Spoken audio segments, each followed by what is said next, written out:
दुनिया वालों जागते रहना साडे ते ना रहना। नवंबर का महीना नेड़े तेड़े आ गया और खिते का सारा खेड जिहड़ा बदल चुकिया। बाजी मुकम्मल तौर के उत्ते बदल गई है, पलट गई है और ईरान ने मैदान मार लिया। ताकत के गरूर दे विच मुबतला डोनाल्ड ट्रंप ने अपने गोडे टेक दिते ने और ये एक ऐसी सच्चाई है जिन्हों हुण झुटलाया नहीं जा सकता। अगर दुनिया की सब तो वड्डी सुपर पावर अमरीका और इजराइल ईरान के नाल जंग की बजाय मुज़ाकरात की टेबल के उत्ते बह के गल करते पे है तो मतलब बिल्कुल साफ साफ है कि वो जंग हार चुके हैं। और अगर वो जितते पे ने या जितते पे होंदे तो फिर वो ईरान के नाल मुज़ाकरात कादे वास्ते करदे। इस वड्डी जंग दे विच अमरीका मुकम्मल तौर के उत्ते फ्लॉप हो गया, नाकाम हो गया। जिस तरह पाकिस्तान का सिस्टम जिहड़ा ना कहते ना नहीं चल सकता, डोनाल्ड ट्रंप इस जंग दे विच चलदा नहीं पिया। अमरीका दुनिया की सुपर पावर है और ये कोले जदीद तरीन हथियार ने। दुनिया भर की जी दुनिया भर के फौजी जोड़े अड्डे ने वो भी है, मुआशी ताकत भी ये कोले हैगी है, सफारती असर रसूख भी इहदा है।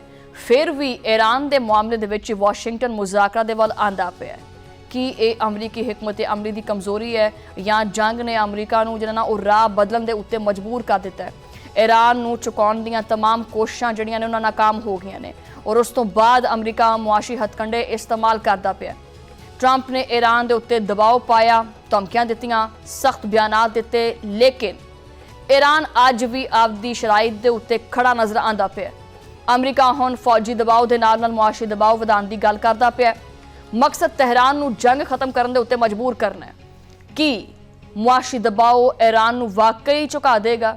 डोनाल्ड ट्रंप का यह कहना है कि वह ईरान के उत्ते सख्त मुआशी दबाव पाएंगे और उन्होंने मकसद तेहरान नूं जंग खत्म करने के उत्ते मजबूर करना है। और इहदे नाल नाल डोनाल्ड ट्रंप जिहड़े ने वो कुछ अजीबो गरीब जे दावे करते पे ने, कहते हैं कि छेती जिहड़ा ना वो अपने हुरमस नूं असीं अमरीका का इलाका करार देवांगे, ये अमरीका की टैरिटरी होएगा। दूजे पासे ईरान ने भी अमरीकी धमकियां दे जवाब दे विच आपदा मौकफ जिहड़ा ना वो पहले नालों ज़्यादा सख्त कर दिता है। ईरानी हुकाम ने वाजे किया है कि वह अमरीका की किसी धमकी या ताकत ये तो डरना नहीं है कि जिन्नियां मर्जी गल्लां छड्डो असीं नहीं डरते। आपने हुरमुज़ नूं खोलना या बंद रखना सिर्फ और सिर्फ ईरान के आप दे इख्तियार विच रहेगा। ईरानी नायब वज़ीर खारजा काजिम गरीबाबादी ने सदर ट्रंप नूं करारा जवाब दिता है और उन्होंने साफ अल्फाज दे विच आख्या है कि अमरीका और इजराइल के जहाज़ आपने हुरमुज़ दे विचों नंग के तो दिखाण। उधर दूजे पासे जनाबे वाला ईरान के army chief major general Amir Hatami ने भी ट्रंप के बयान के उत्ते इंतहाई सख्त रद्द अमल दिता है और उन्होंने अमरीका नूं खबरदार करते हुए आख्या है कि ईरान है, ये ईरान है, ये बहादुर मुहाफिज जिहड़े ने ना वो तुहाडियां टंगां तोड़ देणगे, यानी तुहाडियां लत्तां तोड़ देंगे असीं। और हुण अमरीका नूं खलीज बहरे उमान या आबना हुरमस दे विच दाखिल होने की इजाजत हरगिज़ नहीं दी जाएगी। खिते दे विच मौजूद अमरीकी फौजी अड्डियां नूं दोबारा उन्हां दी साबका पोजीशन दे विच वापस आउण दी इजाजत नहीं मिलेगी। हकीकत यह है कि अमरीका हुण तक ना तो आबना हुरमस नूं खुलवाउण दे विच कामयाब हो सकिया है और ना ही ईरान नूं अपने सामने झुकाउण दे विच कामयाब हो सकिया है। और इसी नाकामी दे करके खलीजी ममालिक दे विच डोनाल्ड ट्रंप दे उत्ते जिहड़ा शदीद मायूसी फैलदी पई है और ट्रंप की ईरान पॉलिसी के उत्ते हुण संगीन सवालात उठते पे ने। अमरीका के आपदे पुराने इतिहादी सदर की सफारती हिकमत अमली बिल्कुल वो नाखुश दिखाई देंदे पे। इहदे नाल ईरान दे नाल मुज़ाकरा की नाकामी का खदशा वधदा पिया और जिहदे करके खिते की जिहड़ी तशवीश है उहदे विच खतरनाक इजाफा होंदा पिया। एक मारूफ अमरीकी अखबार है उहदे मुताबिक अमरीका और ईरान के जंग के खात्मे दे विच मौसर सफारतकारी ना होने दे करके खलीजी इतिहादी सदर ट्रंप दे नाल सख्त मायूसी का इजहार करते पे है। रिपोर्ट के मुताबिक सऊदी अरब, मुत्तहिदा अरब अमारात, कतर, कुवैत और बहरीन की जिहड़ियां हुकूमतां ने वो ट्रंप इंतजामिया के इस गैर संजीदा तर्ज अमल के उत्ते काफ़ी नाराज़ ने और बेचैन ने।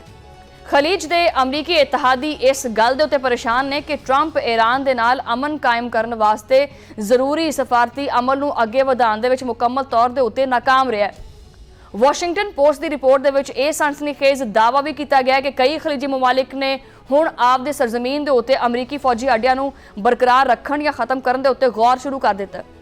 यानी मौजूदा और जी साबिक सफारतकार ने ਉਹਨਾਂ ਦਾ ਕਹਿਣਾ ਹੈ ਕਿ ਮਹੀਨਿਆਂ ਤੋਂ ਜਾਰੀ ਇਸ ਜੰਗ ਔਰ ਈਰਾਨ ਦੇ ਮੁਸਲਸਲ ਮਿਜ਼ਾਈਲ ਔਰ ਡਰੋਨ ਹਮਲਿਆਂ ਤੋਂ ਬਾਅਦ ਖਲੀਜੀ ਮਮਾਲਿਕ ਦੇ ਵਿੱਚ ਇਹ ਬਹਿਸ ਛਿੜ ਗਈ ਹੈ। ਇਹਨਾਂ ਅੱਡਿਆਂ ਦਾ ਆਖਿਰ ਫਾਇਦਾ ਕੀ ਹੈ? ਇੱਕ ਖਲੀਜੀ ਅਹੁਦੇਦਾਰ ਦਾ ਤਾਂ ਇੱਥੇ ਤੱਕ ਕਹਿਣਾ ਸੀ ਕਿ ਇਹ ਜੰਗ ਟਰੰਪ ਨੇ ਸ਼ੁਰੂ ਕੀਤੀ ਸੀ, ਇਹਦਾ ਖੁਮਿਆਜ਼ਾ ਵੀ ਹੁਣ ਭੁਗਤਦੇ ਪਏ ਹੈ ਔਰ ਅਸੀਂ ਕਿਉਂ ਭੁਗਤੀਏ। ਖਲੀਜੀ ਮਮਾਲਿਕ ਅਗਰਚੇ ਵਾਸ਼ਿੰਗਟਨ ਨੂੰ ਆਪਦਾ ਸਿਕਿਉਰਿਟੀ ਪਾਰਟਨਰ ਸਮਝਦੇ ਹੈ, ਲੇਕਿਨ ਇਸ ਵੱਧਦੀ ਹੋਈ ਮਾਯੂਸੀ ਨੇ ਇਹਨਾਂ ਨੂੰ ਮੁਤਬਾਦਲ ਰਾਹ ਤਲਾਸ਼ ਕਰਨ ਦੇ ਉੱਤੇ ਮਜਬੂਰ ਕਰ ਦਿੱਤਾ ਹੈ।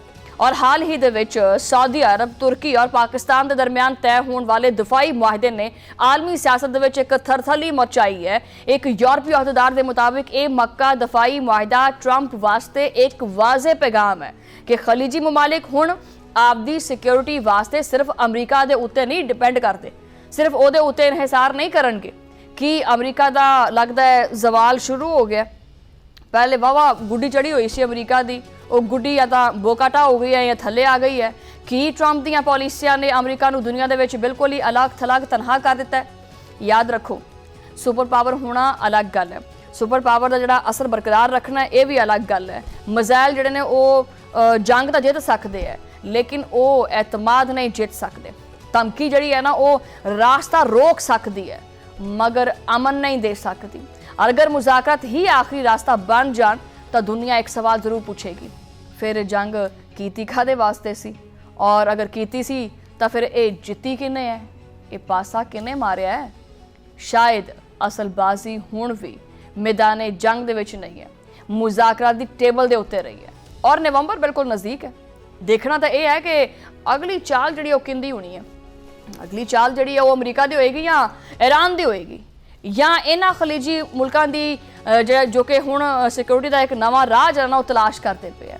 ਇਸ ਨਵੇਂ ਰਾਸਤੇ ਦੇ ਵਿੱਚ ਕੁਛ ਨਾ ਕੁਛ ਤਾਂ ਹੋਏਗਾ, ਕਿਉਂਕਿ ਅਮਰੀਕਾ ਨੂੰ ਇਹ ਸਮਝ ਆ ਗਈ ਹੈ ਕਿ ਜਿਸ ਤਰ੍ਹਾਂ ਮੈਂ ਈਰਾਨ ਦੇ ਵਿੱਚ ਜੋ ਕੁਛ ਚਾਹਿਆ ਉਹ ਮੈਂ ਕਰ ਨਹੀਂ ਸਕਿਆ, ਲਿਹਾਜ਼ਾ ਕਿਸੇ ਨਾ ਕਿਸੇ ਤਰੀਕੇ ਨਾਲ ਜਿਹੜੀ ਮੇਰੀ ਬਚਦੀ ਹੋਈ ਜਿਹੜੀ ਇੱਜ਼ਤ ਹੈ ਨਾ ਉਹ ਬਚ ਜਾਣੀ ਚਾਹੀਦੀ ਹੈ, ਤਾਂ ਕਿ ਦੁਨੀਆ ਦੇ ਉੱਤੇ ਕੋਈ ਮੇਰਾ ਰੋਬ ਰਹਿ ਜਾਵੇ, ਕਿਉਂਕਿ ਈਰਾਨ ਨੇ ਛੱਡਿਆ ਤਾਂ ਹੈ ਕੋਈ ਨਹੀਂ। ਇਹ ਆਉਣ ਵਾਲੇ ਜਿਹੜੇ ਮਹੀਨੇ ਨੇ ਉਹ ਇਸ ਚੀਜ਼ ਦਾ ਜਿਹੜਾ ਰੁਖ ਹੈ ਨਾ ਉਹਦਾ ਤਾਯੁਨ ਕਰਨਗੇ ਕਿ ਹਾਲਾਤ ਆਖਿਰ ਜਾਂਦੇ ਕਿਹੜੇ ਪਾਸੇ ਹੈ।